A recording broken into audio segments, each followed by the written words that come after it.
Hello and नमस्ते, welcome to our special programme बातें दिल की सीजन 5। मैं हूं अवांतिका सिंह। हमने पिछले कुछ एपिसोड्स में बच्चों की मानसिक स्वास्थ्य से संबंधित कई मुद्दों पर चर्चा की है, जैसे बच्चों का विकास, न्यूरो डाइवर्सिटी, फूड और बॉडी इमेज के साथ रिश्ता, बुरा व्यवहार, बुलिंग जैसे गंभीर विषय। और आज हम एक ऐसे विषय पर बात करेंगे जो दिखता तो नहीं पर महसूस सबसे ज्यादा होता है, एक इमोशनली सेफ स्पेस। ये सिर्फ 4 दीवारों की स्पेस नहीं है, ये वो भरोसा है जो बच्चों को खुलकर जीने की आजादी देता है। हम समझेंगे कि बच्चों से मुश्किल बातें या डिफिकल्ट कॉन्वर्सेशंस कैसे करें और कैसे डिसिप्लिन को सजा नहीं बल्कि एक मजबूत रिश्ते का जरिया बनाएं। और इस टॉपिक को समझने के लिए आज हमारे साथ जुड़ रहे हैं प्रिया और सौम्या, जो दोनों ही साइकोलॉजिस्ट हैं और नैरेटिव थेरेपिस्ट हैं। Priya, Saumya, welcome to the show. Thank you. जब हम इमोशनली सेफ स्पेस की बात करते हैं, मेरे मन में आता है कि घर तो ऑब्वियसली एक सेफ स्पेस होता ही है। हम अपने बच्चों को स्कूल भेजते हैं जानते हुए और होपिंग कि वो एक सेफ स्पेस है, तो इसका क्या मतलब है in the context of children? हम सबको लगता है कि घर तो इमोशनली सेफ स्पेस होगा ही, या स्कूल में हम बच्चों को उस भरोसे से छोड़ते हैं कि वो भी इमोशनली सेफ स्पेस होगा। पर इमोशनली सेफ स्पेस का मतलब सबके लिए अलग अलग हो सकता है। हम जब पेरेंट्स से अक्सर बात करते हैं, स्टार्टिंग में हमें बताएंगे कि इमोशनली सेफ स्पेस माने ऐसा घर जहाँ पे सब साथ में मिलकर बात कर रहे हैं, खाना खा रहे हैं, टाइम स्पेंड कर रहे हैं। शायद उस मोमेंट में उस बच्चे के लिए, उस परिवार के लिए वो इमोशनली सेफ स्पेस है, पर हो सकता है कि कुछ और मौकों पर वो इतना इमोशनली सेफ ना हो, किसी और वजह से। हो सकता है बच्चे स्कूल जा रहे हैं, अपने दोस्तों के साथ सेफ फील करते हैं, और हो सकता है अपने टीचर या किसी पर्टिकुलर सब्जेक्ट टीचर के साथ इतना सेफ महसूस नहीं कर रहे। हर बच्चे के लिए इमोशनली सेफ स्पेस का मतलब अलग हो सकता है। जैसे घर पे क्या साथ में टाइम बिताना,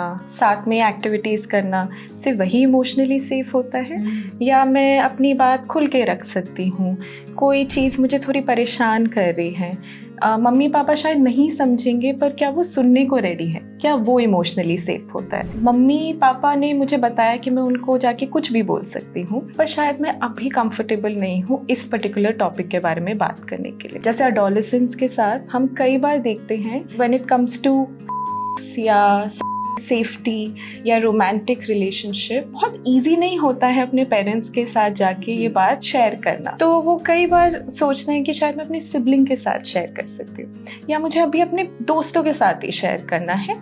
मैं देखूंगी किस मौके पे, किस तरीके से मैं अपने पेरेंट्स के साथ ये बात रखना चाहती हूँ। शायद उस मौके पे उस पर्टिकुलर बच्चे के लिए वो इमोशनल सेफ्टी है कि मम्मी पापा मुझे चाहते हैं कि मैं आके ये बात बताऊँ, पर मैं उनको ये भी बता सकती हूँ कि मैं अभी कंफर्टेबल नहीं हूँ इस टॉपिक के बारे में बात करने के लिए। यस, इमोशनल सेफ्टी का मतलब ये है कि बच्चा कंफर्टेबल फील कर रहा है अपनी बात आगे रखने के लिए, पर उनको सामने से ये कंसिस्टेंसी मिल रहा है कि चाहे आप मुझे कुछ भी बोलो, मैं हूँ, मेरा एक इमोशनल प्रेजेंस है, चाहे आप आके मुझे बता पाओ या नहीं बता पाओ, या आप चाहते हो कि आप किसी और फैमिली मेंबर से बात करना चाहते हो इसके बारे में। अगर आपको वहाँ पे आपका जवाब नहीं मिला तो आप मेरे पास आ सकते हो। स्कूल में अगर मुझे एक पर्टिकुलर टीचर के साथ इतना कंफर्टेबल नहीं लग रहा है, कोई और टीचर मुझे ज़्यादा कंफर्ट प्रोवाइड कर रहा है, तो शायद मैं उनसे जाके बात कर सकती हूँ। इमोशनली सेफ स्पेस का मतलब सिर्फ ये नहीं कि हमने बच्चे के लिए वो स्पेस, वो माहौल क्रिएट किया कि वो आके बात कर सकते हैं या हमारे साथ टाइम स्पेंड कर सकते हैं। इसका मतलब ये भी है कि ऐसा क्या मैं इनके लिए कर सकती हूँ जिससे उनकी खासियत, वो जो चाहते हैं, उनकी इच्छा, उनकी स्ट्रेंथ, उनके स्किल्स,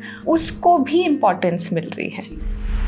हमारी इतने बिजी लाइव्स होते हैं एंड वाइल हमारा फोकस इस शो पर बच्चों पर है, बट पेरेंट्स के भी काफ़ी चैलेंजेस होते हैं, इतने स्ट्रेस होते हैं, इतने टेंशन है। मैं एक माँ हूँ, मैं आपसे पूछना चाहूँगी कि अगर मैं भी वो कनेक्ट इस्टेब्लिश करना चाहती हूँ अपने बच्चों के साथ, सारी रिस्पॉन्सिबिलिटीज़ को देखते हुए, तो एक पेरेंट अपने बच्चे के साथ वो कनेक्ट कैसे कर सकते हैं? ये एक्नॉलेज करना बहुत ज़रूरी है कि पेरेंटिंग करना इस समय, इस ज़माने में मुश्किल है। बहुत सारी चीज़ें हैं जो पेरेंट्स को अभी ध्यान में रखनी है। पर मैं जब भी अक्सर पेरेंट्स के साथ अपने काम में काम करती हूँ और ये क्वेश्चन इतना आता है कि हम कनेक्ट करने की कोशिश कर रहे हैं पर क्या हो रहा है, क्यों नहीं कनेक्ट हो रहा है, तो मैं उनसे पूछती हूँ, आप मुझे बताइए कि ऐसा क्या हो रहा है जिसकी वजह से वो डिस्कनेक्ट आ रहा है, ऐसी क्या चीजें हैं जो आपके बच्चे के साथ कनेक्ट होने में इंटरफियर कर रहा है। और कई बार पेरेंट्स हमें ऐसे जवाब देंगे, हम ऑफिस से आते हैं, इतना काम है, हमें उनको होमवर्क भी कराना है, पढ़ाना है, सुलाना है। कुछ पेरेंट्स कहेंगे कि अरे ये बच्चा बात ही नहीं सुनता है, अगर वो मेरी बात सुन ले, अपना काम खुद से कर ले, तो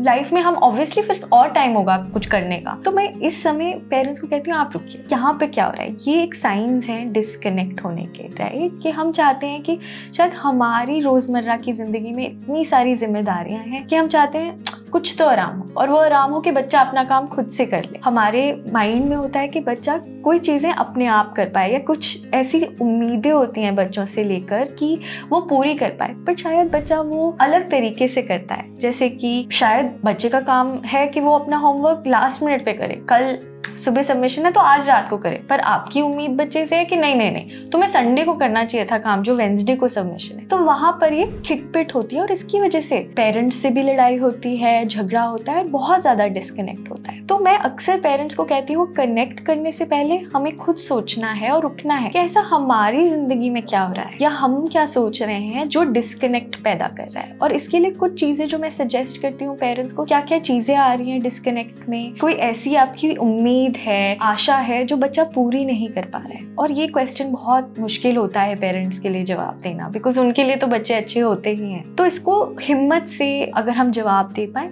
तो हम कनेक्ट की तरफ बढ़ सकते हैं। और कनेक्ट का मतलब ऐसा भी नहीं होता कि आपने सिर्फ बच्चे को समय दिया है, राइट। समय देना, बट फुल 100% अटेंशन के साथ समय देना बहुत जरूरी हो जाता है। जैसे कई पेरेंट्स जिनके साथ मैं काम करती हूँ कहते हैं हम समय तो दे रहे हैं, वो अपना होमवर्क कर रहे हैं, मैं अपनी वर्क का टास्क कर रहा हूँ, या हम साथ में टीवी देख रहे हैं। ये समय देना नहीं, समय देना कि मेरी 100% अटेंशन आपके ऊपर है। आप कोई भी कहानी सुना रहे हैं, फ्रॉम इतनी बोरिंग कहानी कि पार्क में क्या हुआ, कोई पेरेंट नहीं जानना चाहता, बोरिंग भी लगता है कुछ पेरेंट्स को, तो आज मेरे फ्रेंड्स के बीच में लड़ाई हुई, जो एक्साइटिंग भी लग सकता है कुछ पेरेंट्स को। सो 100% बच्चे को अटेंशन देना is one of the most important ways, बहुत जरूरी तरीका है कनेक्ट करने का। एक हिंदी में कहावत है, 10 उंगलियां एक जैसी नहीं होती हैं। वैसे हर एक बच्चा एक जैसा नहीं होता है, और हर एक बच्चे की ज़रूरत, हर एक बच्चे का नेचर, हर एक बच्चे का दुनिया से जूझने का तरीका अलग होता है। और आपको अपने बच्चे को पेरेंट करना है, पहले समझना बहुत जरूरी है कि आपके बच्चे को क्या अच्छा लगता है। कई बच्चों को सिंगिंग बहुत अच्छी लगती है, कई बच्चे आर्टिस्ट होते हैं, कई बच्चे स्पोर्ट्स खेलना पसंद करते हैं। तो उन चीज़ों पर आप कैसे फोकस कर सकते हैं, वो भी एक तरीका है कनेक्ट होने का। आपको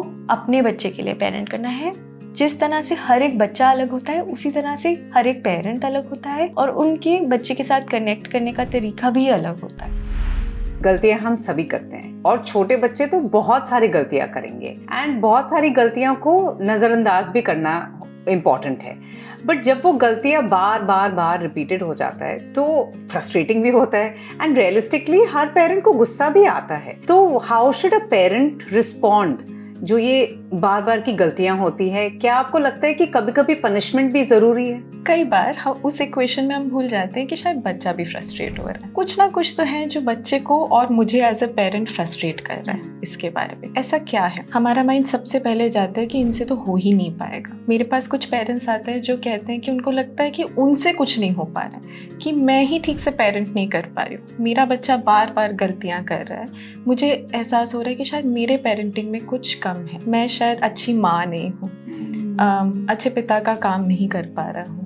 और हमारे समाज में तो कई आइडियाज़ हैं कि एक अच्छी माँ कौन होती है, या अच्छे पेरेंट्स कौन होते हैं, जिनके बच्चे कभी गलतियाँ नहीं करते, जिनके बच्चे परफेक्ट होते हैं। चाहे वो तो कभी नहीं होता, कभी नहीं होते, no such thing as perfection, पर गलतियाँ तो सब करते हैं, राइट। एंड उस मौके पे शायद हम अपने आप को ये याद नहीं दिला पाते कि बिकॉज मेरा बच्चा अलग है, उसकी खुद की काबिलियत है, उसकी खुद की खासियत है, उसके खुद के स्किल्स हैं, उसकी खुद की इच्छा है, उसके खुद के आशा है, इसलिए गलतियाँ हो सकती हैं जब वो टास्क थोड़ा उनसे अलग हो। फ्रस्ट्रेशन एक्चुअली एक साइन है कि यहाँ पे कुछ मिसमैच है, मुझे कुछ और समझने की ज़रूरत है। और हमारे समाज में कई बार देखा है, हमारे पेरेंट्स हमें पनिश करते थे जब हम छोटे थे।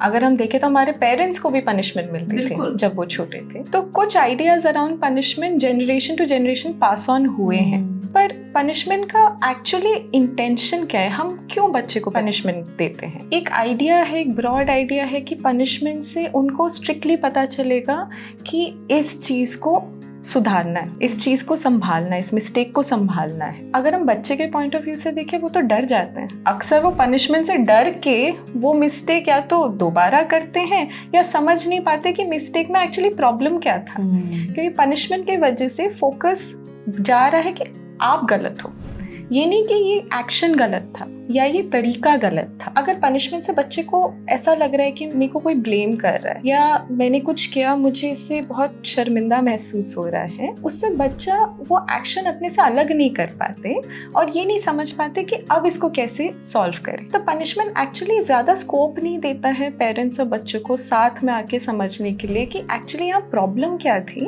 और इसको सुधारा कैसे जा सकता है। बहुत बारी पेरेंट्स पनिशमेंट के नाम पे फ़ोन ले जाते हैं, फ़ोन कॉन्फिस्केट कर देते हैं। और ये हम अक्सर हमारे एडोलेसेंट क्लाइंट्स के साथ देखते हैं। उनके फ़ोन में हमें कुछ पता चल गया कि वो किसी से मैसेजिंग कर रहे हैं या उनके एकेडमिक्स में परफॉर्मेंस गिर गए तो फ़ोन ले जाते हैं। फ़ोन ही सबसे बड़ी गलती है। पर क्या फ़ोन से वो प्रॉब्लम एक्चुअली आ रही थी? क्या ये हो सकता है कि एकेडमिकली इस पर्टिकुलर सब्जेक्ट में मुझे वो सपोर्ट नहीं मिल रहा है या मुझे वो कॉन्सेप्ट एक्चुअली क्लियर नहीं है या मुझे ट्यूशन से या स्कूल से हेल्प नहीं मिल रहा है, इसीलिए मैं परफॉर्म नहीं कर पा रहा हूँ।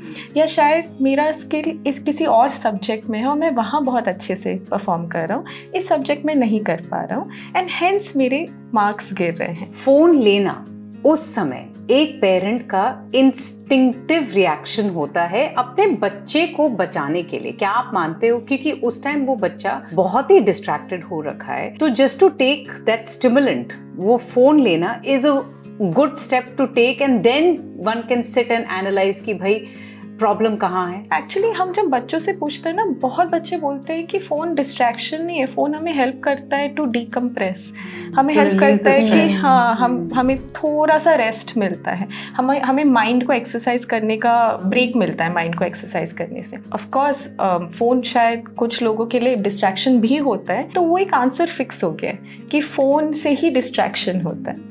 हाँ, हो भी सकता है, मैं ये नहीं कह रही कि फ़ोन से कई बार डिस्ट्रैक्शन नहीं होता है, पर वो आंसर साथ में मिलके ही निकलता है। तो जब बच्चों से हम क्यूरियसली कोलैबोरेटिवली एक्चुअली पूछते हैं तो बच्चे बोलते हैं कि हाँ शायद अब मैंने ज़्यादा यूज़ कर लिया फ़ोन, आपने और मैंने डिसाइड किया था मैं 1 घंटे के लिए यूज़ करूँगा, 2 घंटे हो गए, मम्मा अगर आप मुझे रिमाइंडर दोगे या अगर मैं अलार्म सेट कर लूँगा तो शायद मुझे याद रहेगा, मुझे पता होगा कि अब मुझे कुछ और करना है।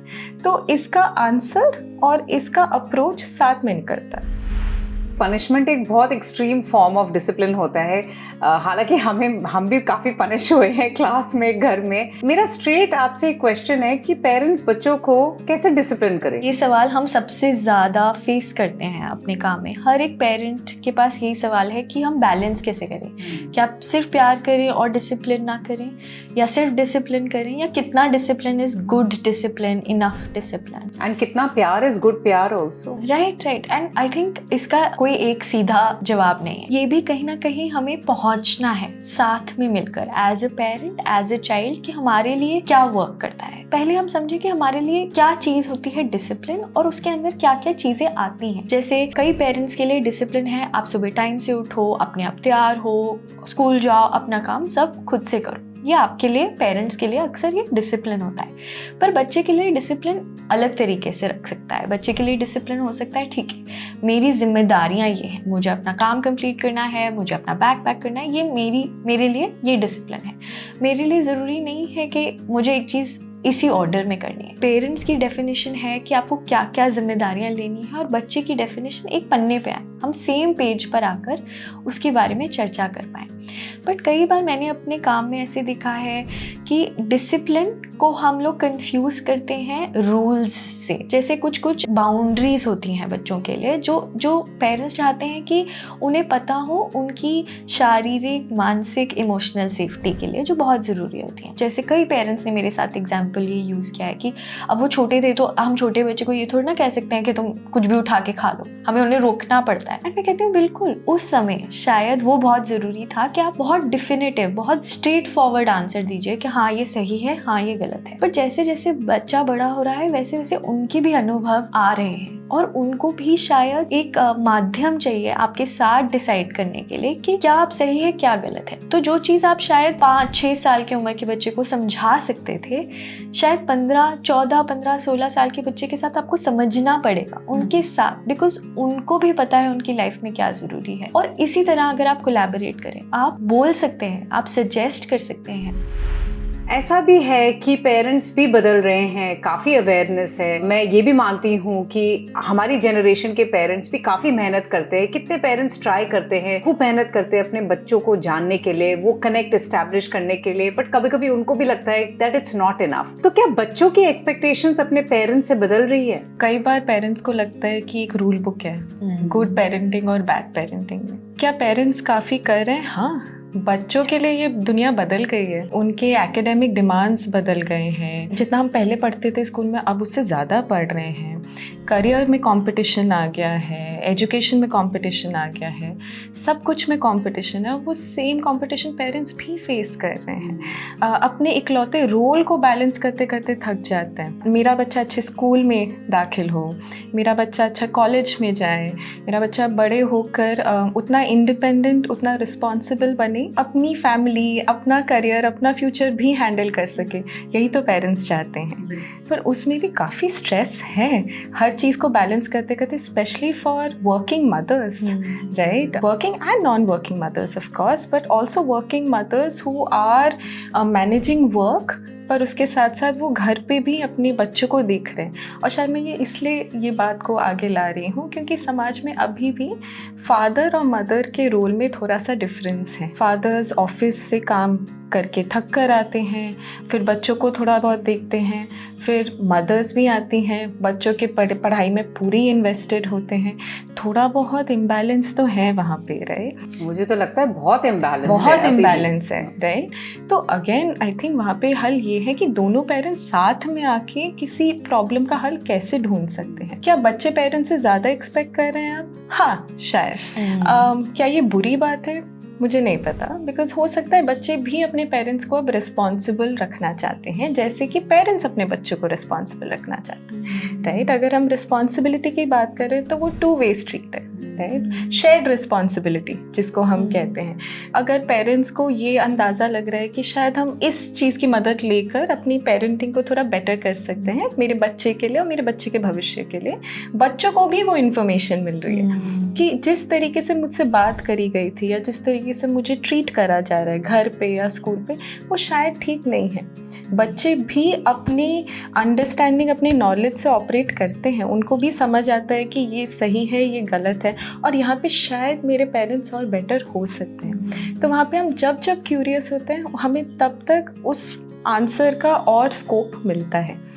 अगर हम ये कह रहे हैं इमोशनल सेफ्टी क्या होती है, कि पेरेंट्स अब जब उनके बच्चे गलतियाँ करते हैं, पेरेंट्स गलती पे फोकस करके उसका हल ढूंढे रादर देन बच्चों को ब्लेम करें, राइट? वैसे ही बच्चे भी शायद ये चीज़ कहीं ना कहीं सीख सकते हैं कि हाँ, मेरे पेरेंट्स को भी नहीं पता कि पेरेंटिंग का राइट रॉन्ग क्या है, पर ये हो सकता है कि उनको शायद मैं थोड़ा बहुत अगर आइडिया दूँ तो उनको अंदाज़ा लग सकता है। हैविंग सेड दैट, पेरेंट्स और बच्चों में भी थोड़ा इम्बैलेंस तो होता है, तो वहाँ पे ओनस पेरेंट्स पे ही आता है कि वो बच्चों से पूछ सके कि इस चीज़ को हम बेटर कैसे कर सकते हैं। जब जब शेयर रिस्पॉन्सिबिलिटी आती है तब तक प्रेशर कम हो जाता है। जी, इस प्रेशर में फिर प्रिया ये सवाल आता है कि पेरेंट्स को अपनी सेल्फ केयर और इमोशनल अवेयरनेस के लिए क्या करना चाहिए? अक्सर पेरेंट्स को भी कहते हैं, कई दफ़ा हमने देखा है कि पेरेंट्स भी बहुत थक गए हैं, तो उनकी इमोशनल अवेयरनेस, उनकी थकावट के बारे में अगर उन्हें ही नॉलेज हो और उसके बारे में अगर वो कुछ कर पाएँ, तो हमने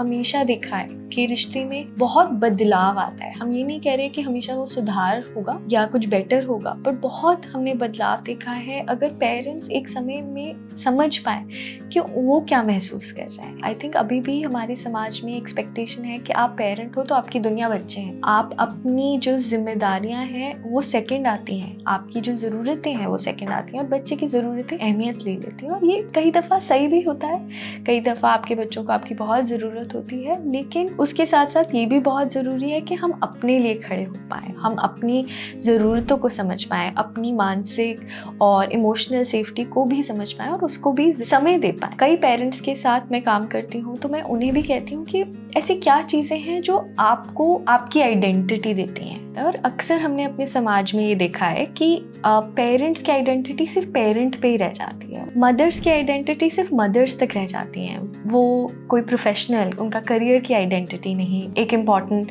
हिस्सा बन पाती, या उनकी पसंद नापसंद को इतना ज़रूरी नहीं दिया जा पाता है। बट हम अक्सर जब काम करते हैं, हम पेरेंट्स को भी ये कहते हैं कि बच्चे की ग्रोथ के लिए ये भी बहुत ज़रूरी है कि आप अपनी फीलिंग्स को समझें। और अगर आप चाहते हैं कि बच्चा आपको एक अलग, एक मल्टी स्टोरी नैरेटिव से देख पाए, जैसे बहुत सारी आइडेंटिटीज़ में देख पाए, तो पहले वो आइडेंटिटी आपके ऊपर भी बिल्ड करना बहुत ज़रूरी है। तो हम अक्सर कहते हैं कि आपके लिए क्या क्या ज़रूरी है, वो कैसे हम अपनी डे टू डे लाइफ में इन्वॉल्व कर सकते हैं। एक मदर थी जिनके साथ हम बहुत टाइम से काम कर रहे थे, उनकी जो डॉटर थी उनके साथ बहुत ज़्यादा डिस्कनेक्ट फील हो रहा था। वो मदर हमेशा बच्चे के साथ लगी रहती थी और उनका यही कंप्लेन था कि मैं सब तो दे रही हूँ बच्चे को, मैं पूरा टाइम दे रही हूँ, मैं क्लास के बाद उसके साथ हूँ, लंच ब्रेकफास्ट डिनर सब टाइम साथ हूँ, पर फिर भी बच्चा मुझसे इतना नाखुश क्यों है। तो हमने उन्हें ही कहा कि हम इतना टाइम उन्हें दे रहे हैं, तो हमारे लिए टाइम क्या कब बच रहा है? क्या इतना टाइम देने के बावजूद अगर बच्चा वो चीज़ें नहीं कर पा रहा है, तो क्या हमें निराशा महसूस हो रही है, फ्रस्ट्रेशन महसूस हो रहा है? तो हम उन चीज़ों के लिए एक कदम पीछे उठ के क्या कर सकते हैं? उनके साथ बैठ के हमने डिसाइड किया कि ऐसी क्या 5 चीज़ें हैं, 3 से 5 चीज़ें हैं जो आपको खुशी देती हैं। अब वो बहुत बड़ी चीज़ें होना ज़रूरी है, अपने आप अपने के लिए कुछ कर सकती हैं। बिल्कुल बिल्कुल, ऐसी क्या चीज़ें हैं जो वो अपने लिए कर सकते हैं, अपने लिए टाइम निकाल सकते हैं। ज़रूरी नहीं है कि वो बहुत बड़ा हो कि मैं बाहर जाके लंच खाऊं या मुझे कुछ बाहर जाके करना है। बट छोटी छोटी चीज़ें, जैसे उन्हें सुबह उठ के जल्दी उठ के 15 मिनट उठ के बच्चों से पहले अपनी बालकनी में जाके कॉफ़ी पीना, सिर्फ बर्ड्स की आवाज़ के साथ सुनना बहुत अच्छा लगता था। उससे उनकी फ्रस्ट्रेशन कम होती है।